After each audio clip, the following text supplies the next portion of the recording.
क्या रोज़े की हालत में हम बिस्तरी कर सकते हैं? देखिए, रोज़े की हालत में हम बिस्तरी करना चाहिए या नहीं चाहिए? रोज़े की हालत में हम बिस्तरी करना जायज़ है या फिर नाजायज़ है? ज़ाहिर-सी बात है, सवाल है। कोई भी चीज़ अगर आपके सामने पेश आता है तो आप किसी भी आलिम से पूछ सकते हैं। अगर शर्म वाली कोई बात है तो भी आप अच्छे अल्फाज़ का इस्तेमाल करके किसी भी आलिम से आप पूछ सकते हैं।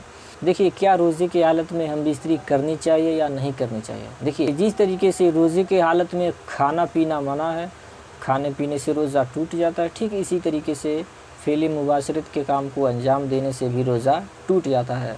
रोज़े की हालत में इससे परहेज़ करनी चाहिए। हाँ, रोज़ा खोलने के बाद रमज़ान के महीने में मुबाशरत करना जायज़ है, मुबाशरत कर सकते हैं रमज़ान के महीने में, लेकिन रोज़े की हालत में करने से रोज़ा टूट जाता है।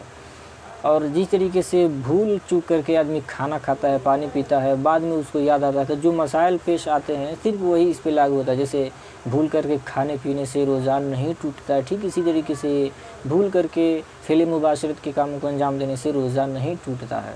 कोई खाना खा लिया, पानी पी लिया, बाद में उसको याद आया, यार यार मैं तो रोज़े से था, तो उसका रोज़ा नहीं टूटेगा, क्योंकि भूल करके उसने खा लिया पी लिया। ठीक इसी तरीके से अगर कोई हम बिस्तरी कर लिया, बाद में उसको याद आया, तो उसका रोज़ा नहीं टूटेगा।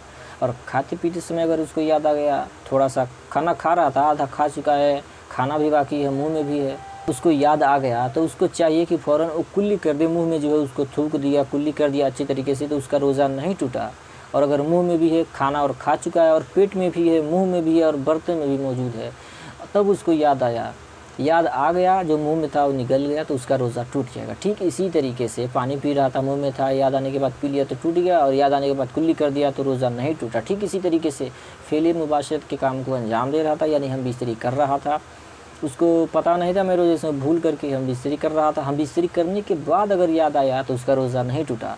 और अगर हम बिस्तरी कर रहा है, हम बिस्तरी करने के दौरान अगर उसको याद आ गया, अरे मैं तो रोज़े से हूँ, उसको याद आ गया, फ़ौरन अगर अलग हो गया, याद आते ही तुरंत अगर अलग हो गया, तो उसका रोज़ा नहीं टूटा। और अगर याद आ गया, उसी में मशगूल रहा, फ़ेल मुबाशरत हम बिस्तरी में लगा रहा, तो उसका रोज़ा टूट जाएगा। देखिए, ये सारी चीज़ें इस्लामी किताबों में लिखा हुआ है। कोई भी मसला अगर आपके सामने पेश आता है तो आप किसी भी आलिम से अच्छे अल्फाज का इस्तेमाल करके आप किसी भी आलिम से पूछ सकते हैं। शर्माने वाली कोई बात नहीं है, क्योंकि ये सारी चीज़ें हमारी किताबों में लिखा हुआ है, इस्लामी किताबों में लिखा हुआ है। अगर हमारे सामने मसला पेश आ रहा है, अगर हम उसका हल नहीं ढूँढेंगे, किसी से पूछेंगे नहीं, तो फिर हल कैसे मिलेगा?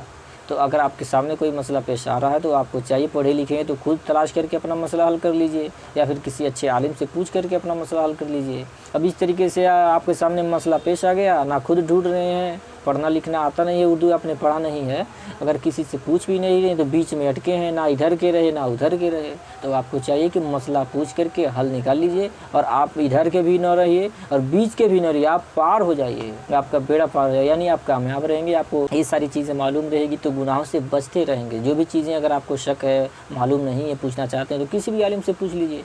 तो मैं उम्मीद कर रहा हूँ कि आपका मसला हल हो गया होगा। अगर आप कुछ पूछना चाहते हैं तो कमेंट करके पूछ सकते हैं, और आप इस यूट्यूब चैनल पे नए आए हैं तो इस चैनल को सब्सक्राइब कर लीजिए, क्योंकि मैं इस चैनल पे ऐसे ही इस्लामिक एजुकेशनल वीडियोज़ आपके लिए लाता रहता हूँ।